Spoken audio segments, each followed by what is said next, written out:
The Zodiac are the 12 signs in astrology and the second part of this four-part framework. While each is named after constellations in the sky, over time the Zodiac has shifted from the physical location of these stars. It has a much broader meaning and signifies more than just a month you were born. Welcome to Exploring Esoterica, the podcast where I break down different esoteric practices and shed light on the history and truth behind them. So let's explore the history and underlying principles behind the Zodiac in ancient astrology.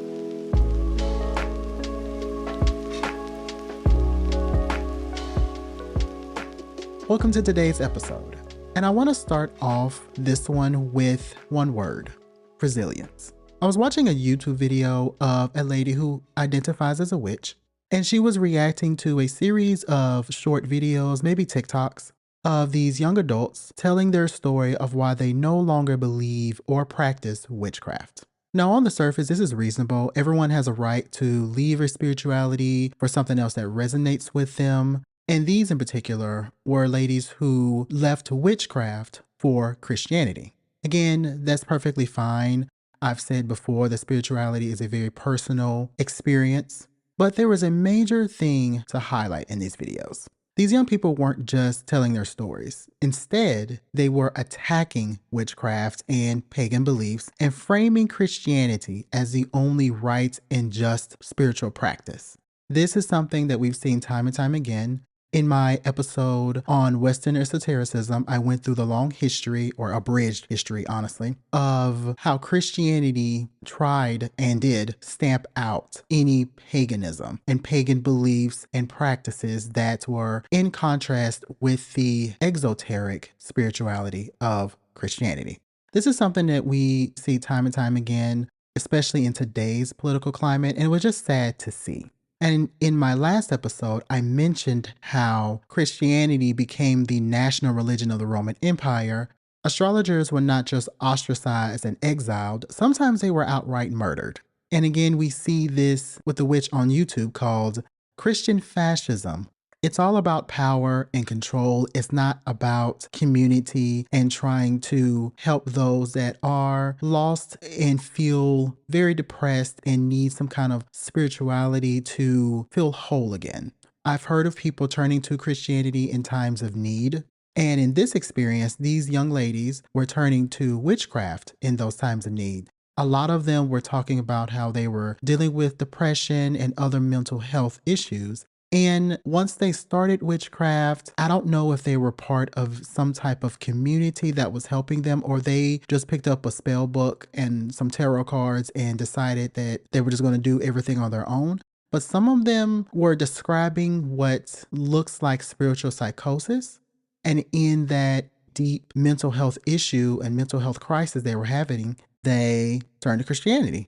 And instead of understanding it that this was just their personal experience, and instead of trying to fit in with the community around Christianity and maybe within a church, they got on TikTok and started attacking witchcraft and saying that all of people who were doing witchcraft and any kind of pagan beliefs, astrology, tarot, it was devil worship, idolatry, very dangerous. There was a spiritual warfare against the pagans and the Christians. And the YouTuber, the witch, was saying no. That sense of peace that these ladies said that they felt in Christianity, that's the sense of peace that many people feel that are still within that practice of these more esoteric beliefs. And so I just wanted to say that it's important to stay resilient, especially in today's times. One way you can do that is finding people in your community that will not judge you for what you believe in, and that will help you find a sense of strength and understanding in the world. There are people who are going to attack you because you don't follow what the majority view is supposed to be, quote unquote. And within this harsh political climate that we have, women are not allowed the same bodily autonomy as men are. Those who are LGBTQ plus are deemed as sexual deviants and any kind of slur. We are seeing ultra-conservative leaders and celebrities shield their prejudice and bigotry behind the guise of religion, especially Christianity. And it's just sad to see these young people fall into the same line of thinking. Even within those videos, you can sense a type of desperation that hadn't been healed. in a lot of their personal issues, I don't think have been healed simply because you go to church, you know? And so I just wanted to start off with that. But let's move on to today's episode as I continue to talk about the pagan belief of astrology. Now, in my last episode, we explored the planets and what they represent in ancient astrology. These were slightly different from modern astrology, and as a former focuses on external circumstances, while modern astrology is based more on psychological interpretations. There is some overlap, but there's enough differences between the two that I'm just going to dedicate a later episode to modern astrology. But for now, as usual with all of my episodes, we're going to break this one down into 3 parts. Part 1, we'll look at the brief history of the zodiac and the underlying philosophy. Part 2, we'll delve into the meaning of each sign. In Part 3, we'll look at the planetary rulership scheme and the possible interpretations for each planet according to this scheme. So let's dive into Part 1. In the last episode, I went over a brief history of astrology and cosmology in different cultures. We looked at the prehistoric times until the fall of the Roman Empire, and each culture had its own interpretation of the stars and planets, but most of what we recognize as Western astrology was derived from the Mesopotamian and Egyptian cultures, as well as the Hellenistic era of ancient Greece. Now let's take a closer history of the zodiac. The planets seem to wander across the sky in a particular path, and this path is called the ecliptic. And it is believed that the Mesopotamians began dividing the ecliptic into 12 parts. Now, by the Hellenistic era, these 12 parts became known as the zodiac. Along this path of the zodiac, there were 12 constellations for which the 12 signs are named after. And there are 3 types that we need to discuss before going any further. The first one is the constellational zodiac, which are the 12 constellations across the ecliptic that the planets seem to travel through. And each of these constellations are of unequal size and some overlap with others. But basically, these are the actual stars that are in the sky that the signs are named after. Next, we have the sidereal zodiac, and this is believed to have been developed around the 5th century BCE in Mesopotamia as a way to standardize the zodiac. And to do that, the ecliptic was divided into 12 equal parts, and the constellations were just used as reference points. Therefore, this version of the zodiac is only roughly aligned to the actual constellations. Again, the stars vary in sizes. However, the Mesopotamians divided it into 12 equal parts. Again, this is the sidereal zodiac. Then we get to the third one, which is the tropical zodiac, which I'm sure I mentioned in past episodes. This was developed during the Hellenistic era, and it aligns with the 4 seasons with the sidereal zodiac. During ancient times, the beginning of the 4 seasons in the northern hemisphere coincided with the sun passing through certain zodiacs, or the 12 equal parts of the sidereal zodiac. Therefore, they call this one the tropical zodiac. Now, the meaning of each of the 12 signs are derived from all 3 of these zodiacs, especially the tropical and sidereal. However, there is a phenomenon known as the precession of the equinoxes. Over time, Earth's axis of rotation wobbles, and this shifts the start of each season. In other words, the tropical and sidereal zodiac began to slide apart from one another. For example, Aries in the tropical zodiac is roughly between March 20th and April 20th. But the planets don't travel through Aries in the sidereal zodiac until a bit later, from mid-April to May. So while the spring equinox aligns with Aries in the tropical zodiac, the planets are in a different constellation in the sidereal zodiac. As I mentioned in the last episode, this has caused a never-ending philosophical debate among the astrologers, especially those new to the practice. But the question should never be which one is right. Instead, we should recognize it as 2 different versions of the same practice. I thought this was a new phenomenon. However, during my research, I realized that this was discovered during the Hellenistic era. And Claudius Ptolemy seemed to be the first astrologer to fully adopt the tropical zodiac and almost dismiss the sidereal altogether, even though both versions were still being used during his time. However, over time, the tropical zodiac began to be the dominant one, as it is in today's modern version of Western astrology. The sidereal is still used, but in other parts of the world, I believe mainly Indian or Vedic astrology. Now, personally, I refer to each zodiac as a particular season because, again, the tropical zodiac is what we practice. So, for instance, I'm currently recording this during the end of the Aries season, which still is the beginning of springtime, but we are headed into the season of Taurus.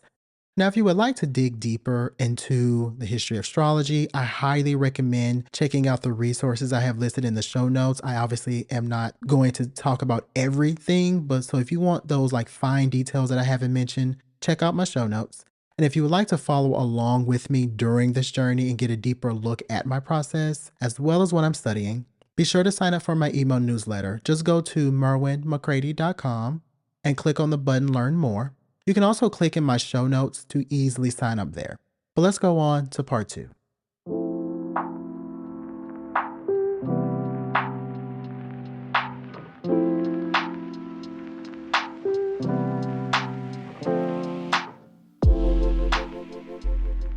If the planets represent certain themes and circumstances in our lives, then the zodiac represents how these events are expressed. This is true in both ancient and modern astrology, with slight differences, of course. There are 2 main classifications that will provide us with a base understanding of the signs. The first is the seasons of each sign in corresponding mode or quadruplicity.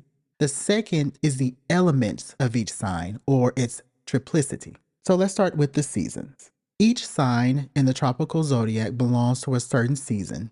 These are also called quadruplicities because it groups the 12 signs into 4 groups. Again, it's representative of the 4 temperate seasons, and each season has a certain interpretation, and like the planets, it's best to think of these in terms of agriculture. So that's what I'll do. Springtime represents fertility and growth, since this is the time plants are starting to grow. Summer represents maturity or things coming to completion, like fruits maturing due to the hotter days. Autumn represents enjoying the rewards from our endeavors, like produce being harvested. And then winter is a time when nature is static, the leaves are falling, animals are hibernating, and therefore winter represents the end, decline, a time of rest until the cycle starts over in the springtime. Now, each season contains 3 signs, and each sign belongs to a certain mode. This further explains the expression of each sign. And there are 3 classifications of the signs in each season. So first, you have the movable or cardinal signs, and this starts the season. In a chart, these represent a drive for action and movement, and its expression can be impulsive yet impatient. Fixed signs stabilize the seasons. These are the times when each season is firmly set.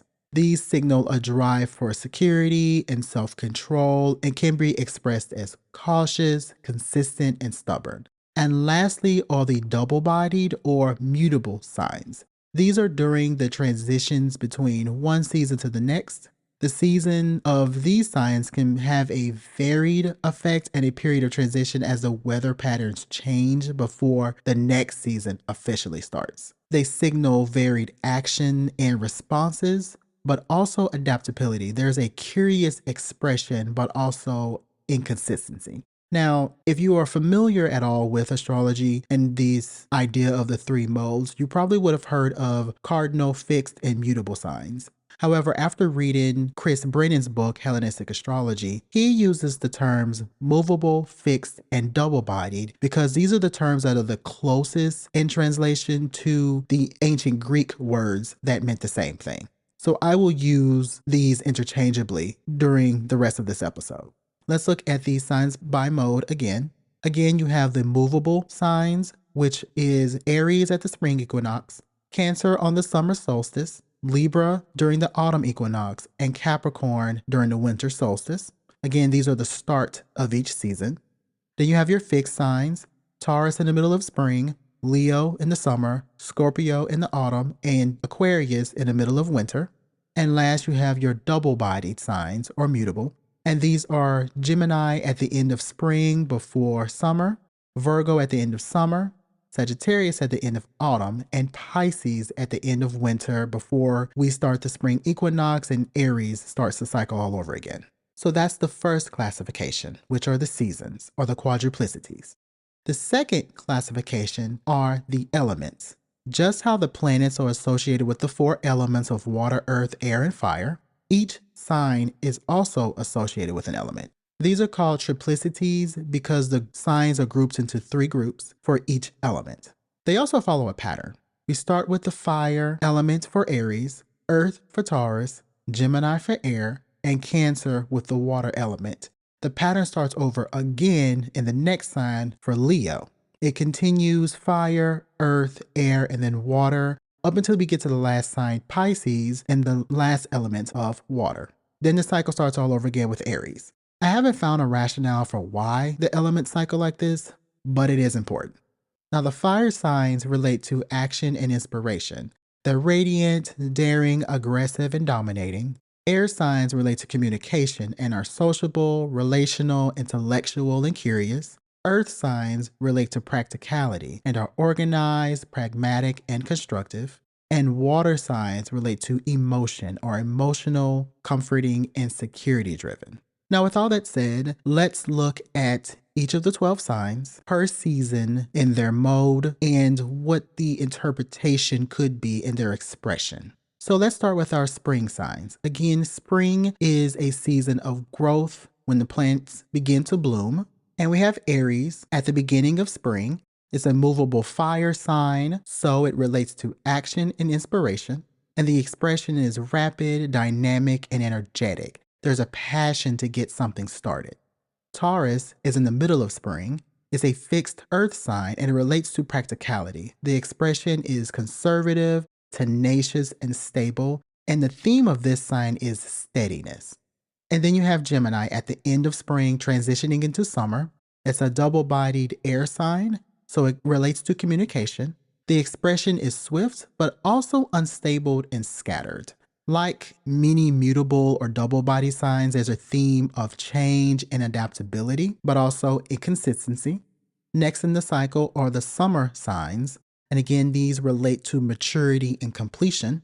Cancer starts the season with the summer solstice. It's a movable water sign, so it relates to action and emotion. And the expression is sentimental yet defensive. Like Aries, there's a theme of starting something, but in a hesitant and varied way, again, relating to that sense of emotion because it's a water sign. Leo is in the middle of summer and is a fixed fire sign. It relates to action and inspiration, just like Aries.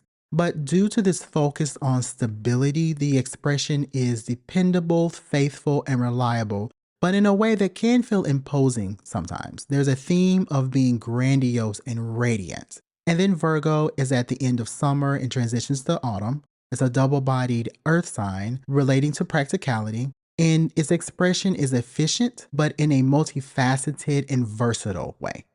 Next, we have our autumn signs relating to harvest and those rewards. Libra starts the season at the autumn equinox. It's a movable air sign, so it relates to communication and social connections, and its expression is fluid and dynamic. Scorpio is in the middle of autumn. It's a fixed water sign, and it relates to emotions. The expression is emotional, defensive, and persevering. There's a protective quality here. And Sagittarius is at the end of autumn, transitioning into winter. It's a double-bodied fire sign, and it relates to action and inspiration again. But the expression can be varied and multifaceted like Virgo, as well as expansive because it is a fire sign. And last but not least, we have our winter signs, which relate to decay and a sense of planning for rebirth. Capricorn starts us off during the winter solstice. It's a movable earth sign, and it relates to practicality, and its expression is pragmatic and constructive. Aquarius is in the middle of winter. It's a fixed air sign related to communication. The expression is faithful, dependent, and perseverant. And Pisces is at the end of winter transitioning to springtime. It's a double-bodied water sign, and it relates to emotion, and its expression is sensible, but with a various degrees of expression and sentimentality, as well as idealism. Now, there are other ways of interpreting the signs and their base expressions, but this gives you a good idea. some signs will probably sound very similar to other signs simply because of their mode or their element. And I believe that this is by design. And it'll make a lot more sense in part 3 when we see how this fits into the framework when we combine the zodiac with the planets.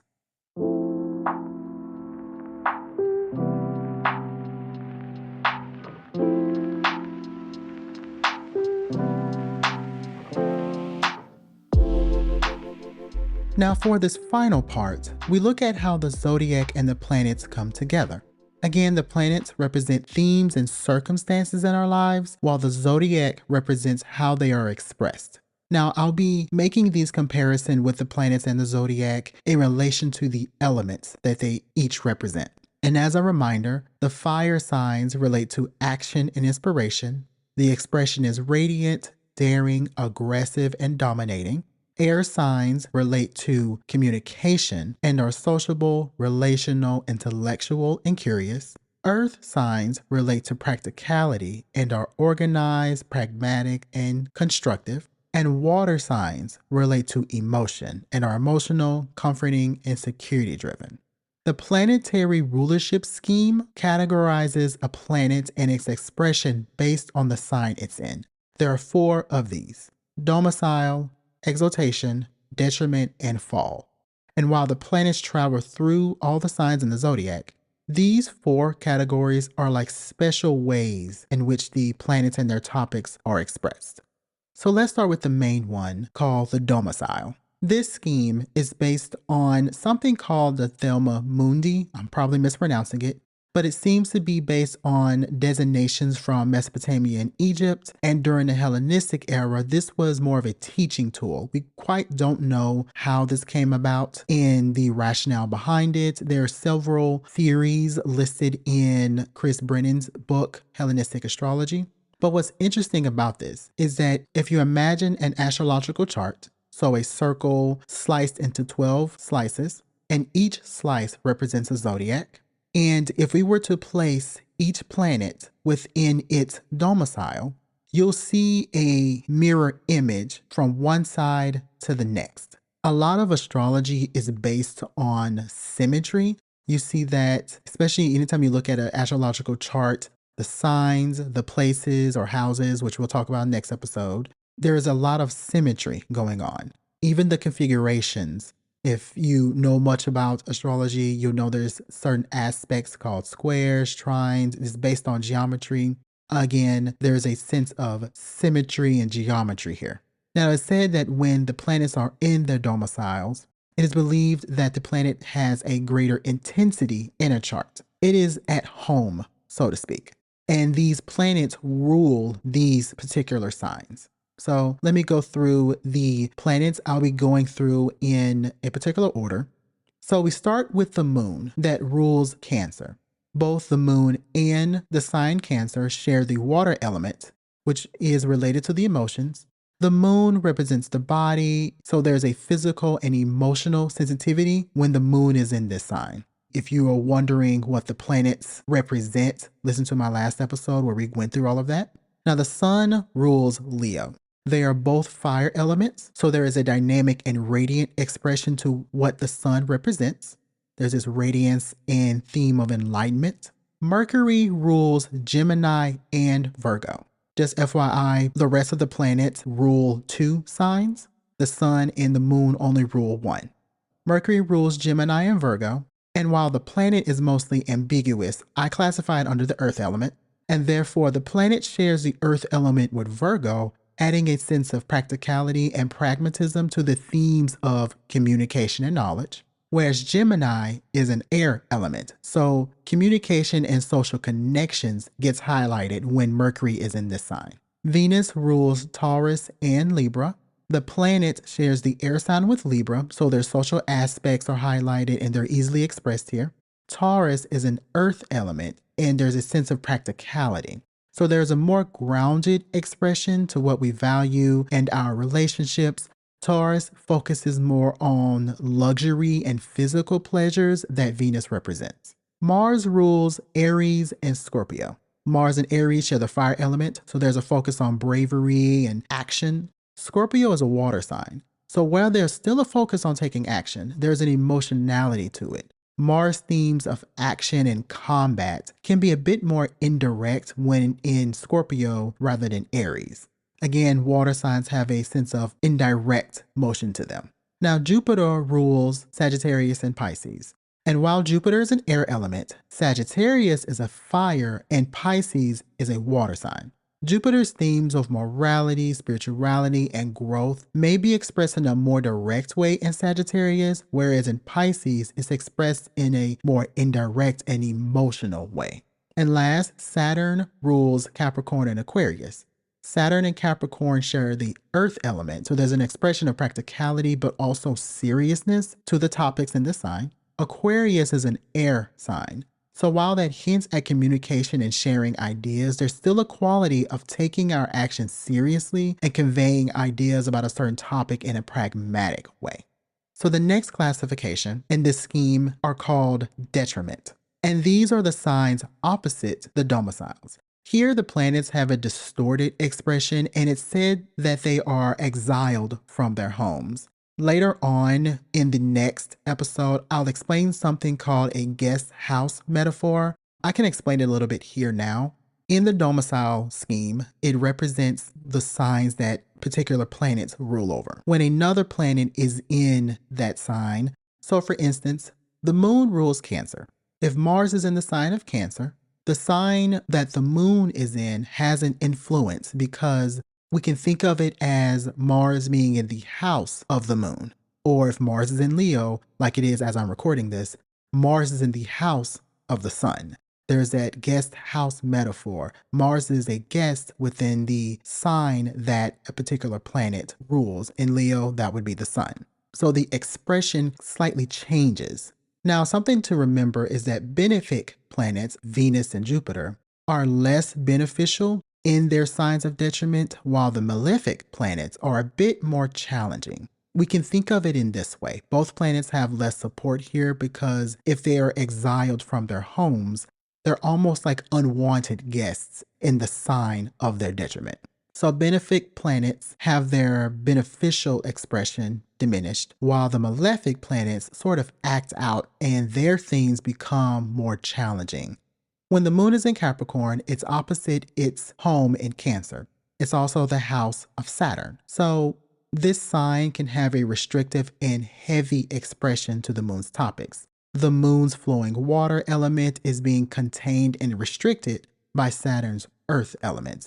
In a practical sense, this looks like the emotions a little bit closed off, cold, and physical restrictions and ailments may be more prominent because the moon represents the body. The sun's home is in Leo, so opposite is Aquarius on a chart. So the sun in Aquarius, again, rules by Saturn. There's a restrictive and heavy expression to the sun's topics. That radiance is being contained and restricted by Saturn, and we may struggle a bit with expressing ourselves, and our ideas or our autonomy may be restricted somehow. This is why Sun in Aquarius is normally compared to issues with authority and with a theme of rebelliousness. That's because authority figures may be a manifestation of that restriction on our personal power and autonomy. Next, we have Mercury. Mercury is in detriment when it is in the signs Sagittarius and Pisces because it is opposite its domicile in Gemini and Virgo. Both of these signs are ruled by Jupiter, so in the house of Jupiter. It gives a broad and expansive quality to Mercury's topics. The dry and earth element of Mercury is being muddied by Jupiter's humid and wet qualities because, again, it is an air planet, while being spread apart and unstable by this air element. Mercury's topics include concrete details instead of the broad and philosophical ideals that Jupiter represents. And therefore, the communication and knowledge that Mercury represents may be too abstract to easily understand. Fiery Sagittarius may result in actions taken without enough preparation or detailed consideration. And Pisces, a water sign, may result in intuitive dreams and emotional desires that may be difficult to explain or express. Now, Venus is in detriment in the signs Scorpio and Aries, that's opposite its home in Taurus and Libra. This is the house of Mars, giving a combative quality to Venus's topics. Mars is a fire element and may be too hot for Venus's humid quality. Think of an active volcano instead of a lush garden. Scorpio, a water sign, may result in challenges with forming deep emotional connections with others, while Aries, a fire sign, can result in being too harsh in relationships and even dismissive of other people's suggestions, concerns, or boundaries. Venus has less support for her normally agreeable nature. The themes of companionship and friendship become a bit challenging. Mars is in detriment in the signs of Taurus and Libra. This is the house of Venus, which again can give a more aggressive quality to the normally agreeable expression of these signs. Mars has less constraint to keep those malefic topics in check. So I think of it as Venus's humid air quality may not be enough to temper Mars's fire, just like when Venus is in any of the signs ruled by Mars. There's an incompatibility there. Taurus may result in less stability in keeping and obtaining resources because it's an earth sign, while Libra may result in arguments without any fair or just reasoning. Jupiter is in detriment in the signs of Gemini and Virgo. Both of these are ruled by Mercury. The focus on details may be a bit scattered. Jupiter is being contained and dried by the dry earth element of Mercury. What this looks like is Jupiter and Gemini are both air signs. There's a struggle of focusing on concrete details, while Virgo may look like not being able to complete tasks and focusing on too many things at one time, weakening that expression of being pragmatic and practical. Now, like Venus, Jupiter is a benefic planet, meaning it has less support for that themes of idealism and a fair nature. And last, we have Saturn is in detriment when in the signs Cancer and Leo. Cancer is ruled by the moon, while Leo is ruled by the sun, and both of these are luminaries. So there's two ways that you can perceive this. The luminaries are shining too much light on Saturn, which is normally cold, dark, and distant, or the water of the moon washes out Saturn's dry earth quality, while the sun is too hot for the cold nature of Saturn. Now, like Mars, Saturn doesn't have enough support to keep his malefic topics in check. So the sensitivity in Cancer may result in being too depressing, heavy, and even restricting, while the radiance of Leo may be too overbearing, overcompensating, and restricting as well. There's a sense of nervous tension and struggle with Saturn's topics in either of these signs. The next classification in this scheme is something called the exaltations. Now, we have no idea, again, who came up with this layout, but it's mostly agreed upon by the evidence that we have. Planets in these particular signs have an elevated expression to their topics. Benefic planets are much more beneficial, while malefic planets are much more constructive instead of dangerous. The moon is exalted in Taurus. This is the house of Venus. So there's an agreeable and sympathetic quality to the moon's topics. This may look like having a lot of support and resources for our emotional and physical needs. Think of it like water nurturing plants and the earth. The sun is exalted in Aries, which is ruled by Mars. That fire element is reinforced, so there's a daring and bold quality to the sun's topics. This may look like us taking bold action to reinforce our personal power and autonomy, establishing our own sense of authority, and even thriving in leadership positions. Mercury is exalted in the sign of Virgo. Now, this is the only planet whose exalted sign is also one of its domiciles. So the pragmatic expression is reinforced when it comes to our communication as well as craftsmanship and other practical skills that Mercury signifies, because both of these are of the earth element. Venus is exalted in the sign of Pisces, which is a house of Jupiter or ruled by Jupiter. Venus's topics take on an expansive and idealistic quality. This may look like us forming alliances based around a shared dream, ideal, ethics, and even moral standing. Art and entertainment can resonate with us on a deep and even spiritual level. Pisces is a water element, so it can add to the humid element of Venus. And both Venus and Jupiter are benefic, so there's even added optimism and benefits signified by this placement. Mars is exalted in Capricorn, which is ruled by Saturn. Since Saturn's topics are those that are heavy and restrictive, Mars' fiery and combative nature is contained but elevated to be constructive rather than dangerous. So this may look like sustained action in a persevering manner in order to reach a goal, achieve a desired result, or push through some adversity. We take bold actions in order to establish a sense of order. In other words, Mars's topics are acts of courage and perseverance instead of destruction and violence. We can think of this as Mars's fire is being contained by the earth element of Capricorn. This is despite one malefic planet being in the sign ruled by another malefic planet, because Saturn and Mars are both malefic. Now, sometimes this scheme doesn't make logical sense, so I can only speculate with my interpretations based on the research I've done and the historical records we have. But going on, Jupiter is exalted in Cancer, which is ruled by the moon. So Jupiter's topics affect us on an emotional and even physical level. We may seek to nurture others by sharing our ideals, becoming involved in law, religion, or a spiritual organization due to some moralistic obligation, or we may make decisions for the greater good based on intuition or some emotional attachment. In other words, Jupiter's topics of law, fairness, alliances, and abundance have an emotional quality to them, and we may feel a bit sensitive to these topics. Just like Venus in Pisces, the water of Cancer adds to that humid air quality of Jupiter in a beneficial way. And last, Saturn is exalted in Libra, which is ruled by Venus. Now, since Venus has a warm and welcoming quality to its topics, Saturn's heaviness is lifted to a more rational instead of dark and depressing expression. Saturn's topics of order and restraint can help achieve a sense of organization and productivity. Boundaries are established where they're needed. We may have an easier time using discernment and remaining level-headed, especially when sacrifices have to be made. Saturn is of the earth element, which is cold and dry, but excessively cold. Libra is an air element and is warm and humid, so in a way, Libra can be seen as warming up the distant cold planets. And like Mars and Capricorn, sometimes it's hard to explain the scheme, but this is how I rationalize it, and I think it's fun to think about. And last in this scheme, we have the fall signs.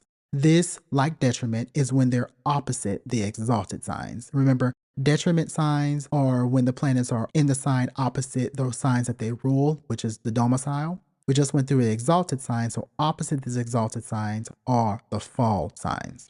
If the planets in their signs of exaltation are like esteemed guests, then the fall signs are like unwanted guests, maybe even more so than the detriment signs. There's a greater distortion of how the planet's topics are expressed, and benefic planets are less beneficial, while malefic planets can be that destructive and challenging expression of their topics. So Moon is in fall when it is in the sign of Scorpio.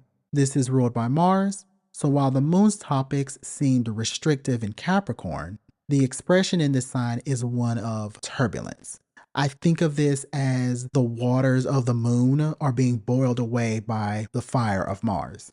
Emotions can come across erratic and irrational, even explosive. Anger issues could be a result.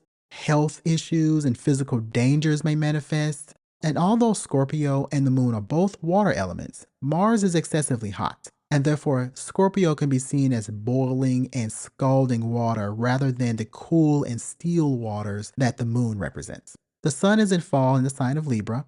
This is ruled by Venus. Similar to the moon in Capricorn, the sun in Aquarius had a restrictive expression. That was its detriment sign. However, in Libra, the sun's expression may be a tug of war between our autonomy that the sun represents and that expectation of others that Libra represents. This could look like not speaking up for ourselves as a way to appease the other party, not standing up against authority when our autonomy is being challenged, again, as a way to keep peace. We may not even trust our own ideas and default to what others may think we should do. This is because Venus, again, that rules Libra, wants to keep the peace and place our ego aside if necessary. The sun is said to represent our ego and hence that push and pull with our self-confidence. The sun's fire may be too hot for the more tepid quality of Libra, despite it being ruled by a benefic planet. Again, this is me trying to make sense through the elements of this scheme. Now, Mercury is in its fall when in Pisces, and this is ruled by Jupiter. Again, this is that same as its detriment, but since its topics are reinforced more in Virgo, his topics are even more unstable here in Pisces than when it was in the sign of Sagittarius. Mercury's topics include concrete details instead of broad and philosophical ideas like Jupiter. However, this time in Pisces, we may struggle with articulating our dreams and ideals and understanding what it is that we resonate with. We may struggle with finding meaning in our life and finding a way to express that. There's a risk of resorting to dogma or blind faith without questioning those beliefs or feeling too overwhelmed with details to make a definitive decision. If we think of it in terms of the elements, the dry earth of Mercury is being drowned out by the water of Pisces. Sometimes I believe relating it to the elements is what makes sense on a somewhat logical level. I kind of got this idea from reading the book On the Heavenly Spheres, written by Helena Avelar and Ribeiro. Again, you can find this book in my show notes, or if you're watching this on YouTube, you can see it listed in the description. But let's keep going. Venus is in fall when in the sign of Virgo. Again, that is ruled by Mercury. While Venus had a less agreeable and maybe even passive-aggressive expression in either Scorpio and Aries, in Virgo, Venus has an even more restrictive quality in this sign. Mercury adds an analytic expression that closes down that openness that Venus represents. This can result in us overanalyzing our social interactions, being a bit too judgmental, and not accepting of others, even nitpicking when it comes to art and entertainment. In terms of the elements, the humid air of Venus is being dried out by the earth of Virgo. Mars is in fall when in the sign of Cancer, and this is ruled by the moon. Mars's malefic nature wasn't contained in the signs of Libra or Taurus, which is the signs of detriment, which resulted in an expression that was too forceful and combative. However, in Cancer, that is intensified. The topics of Mars can come across more moody, volatile, angry, and irrational. In other words, we're more sensitive when it comes to challenges and critiques. We may feel the need to force our way through something, through a situation, or give up on those desires completely. The malefic nature of Mars can come out in an intense way when in the sign. Mars is of the fire element, while Cancer is water. So these opposite elements can clash sometimes in a violent way, very moody way. I have noticed that whenever Mars is in Cancer, I'm just very tired. I don't want to do anything. I'm not as motivated to get certain things done, and my energy seems to wane in and out.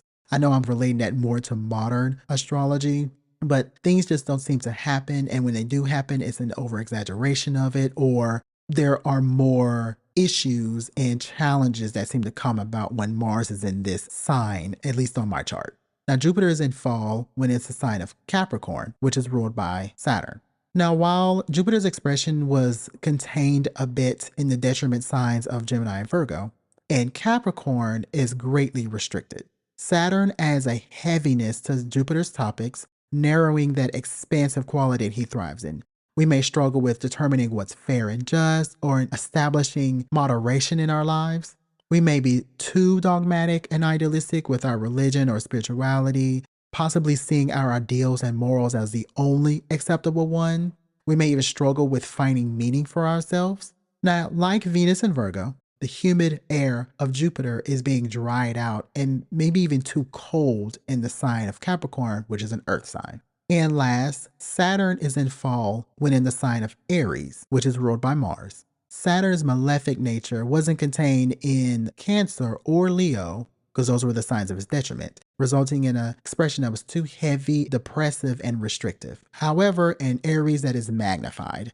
The topics of Saturn can become too dark, isolating, and even sinister. In other words, there's a lot of fear that could stop us from moving forward in a goal, desire, or just life in general. There may be a lot of systemic barriers in our path, and we may struggle with feeling isolated whenever we try to set up boundaries and seek a level of independence. We may even struggle to deal with those things in life that are just out of our control, resulting in more feelings of depression and anxiousness. Like Saturn and Leo, the fire of Mars, because Mars rules Aries, are at an opposite and even extreme opposite than the cold earth element of Saturn. Now, it's worth pointing out that the symmetry remains in this scheme. The domicile scheme placed the planets mostly in Chaldean order from the moon in Cancer to Saturn in Aquarius and Capricorn. Sun in Leo breaks this original pattern, but because it's a luminary, it is placed next to the moon. And the signs of detriment place the planets in opposite order. So Saturn in Cancer and Leo back to the Sun in Aquarius and Moon in Capricorn. Now, the signs of exaltation have several theories, and there is an argument of whether the doctrine originated in Mesopotamia, like most of the bases of ancient astrology, or if it was developed later, possibly during the Hellenistic era. We don't have enough evidence to confirm yet, but there is a slight pattern that I see. The Sun and Saturn stay opposite each other when placed in their signs of exaltation, which is Aries and Libra respectively. Mercury and Venus, which are next to each other as inferior planets in Chaldean order, are placed opposite each other in exaltation. This is the same as the last two planets, Mars and Jupiter, who are the superior planets. This pattern stays the same when the planets are placed in their fall signs. Sun and Saturn swap places, but yet they stay opposite. Mercury and Venus swap signs, while Mars and Jupiter swap signs. The moon is the only exception in this pattern. Now I want to leave you with some last words. This is just a tip of the iceberg when it comes to the possible interpretation of the planets in these signs. But this provides a basis of something called planetary conditions, which judges how strong planets are in a sign. That's a more advanced technique. I'll explain that at the very end of the series. But the thing to remember at this point is that the planets represent particular themes in our lives, while the signs represent the way those themes will be expressed. The planetary rulership scheme denotes certain special considerations when the planets are in those signs. If they're in any other sign, say Saturn and Pisces, it's considered a neutral expression because it falls outside of this planetary scheme, but a similar way of interpreting it still exists there. But that's where I'm going to leave you for now. Now, if you would like a closer look at my process and this journey, be sure to sign up for my monthly newsletter and also look at my blog posts that are on my website. But with all of that said, stay tuned for the third part of this framework, which we discuss the 12 houses in astrology. Thanks for listening to this episode. If you would like to learn more, be sure to check out my website where you'll find transcripts to the episode as well as older ones and additional blog posts. For those of you watching on YouTube, be sure to subscribe and leave me a comment. Thank you so much, and I'll see you in the next one.